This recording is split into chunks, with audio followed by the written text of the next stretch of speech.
iMO'n keessan beeksisa garagaraadhaa isinitti fiduudhaan yeroo fayyadamtan yoo isin rakkise iMO beeksisa garagaraadhaa isinitti finne iMO beeksisa garagaraadhaa gonkumaayyuu hin qabneen isin barsa viidiyoo irraa kana keessatti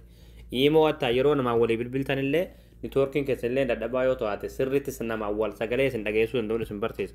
Egaa daawwattoon kiyya iMO'n kun iMO baay'ee tokko bareedaa ta'edha. iMO gonkumaayyuu beeksisa garagaraarraa bilisa ta'edha jechuudha. iMO kan hundi keessanuu itti fayyadamaadha. Akkasuma akka namni baay'een iMO kan argee itti fayyadamu viidiyoo kan laayik sheer gochuun jalqabaan faatu hordofaa. iMO kanas gadu fachuudhaaf as Google Chrome keessan galtanii achi booda bakka sarjii irratti tokko kilikni gootanii achi booda bakka sarjii irratti michuu joobis jettanii barreessitanii michuu joobis achi booda michuu joobis kan jiru irratti ni baasirratti tokko kilikni gootanii ammallee asirratti michuu joobis.com hojii irratti tokko kilikni gootanii ammallee haala kanas ta'e fitaa asirratti koodii irratti tokko kilikni gootanii bakka sarjii irratti iMO jettanii barreessitanii achi booda sarjii fuulduraan kilik gootanii sarjii gootiftanii achi booda haala kanas suuraa kana bitaa suuraa kana tokko kilikni gootanii achi booda imichi gadu fachuudhaaf suuraa lusaa gaddeemtu manumaati achi booda dhumarratti qalama diimaadhaan kan birraa iMO tuqaa buufadhaa akka jalatti daawulood keessatti daawulood taasifataniiti iMO kana bilbila keessatti gad buufattanii akkuma iMO faayidaa lakkoofsa bilbilaa iMO keessanitti guutatanii banatanii iMO kana fayyadamtan.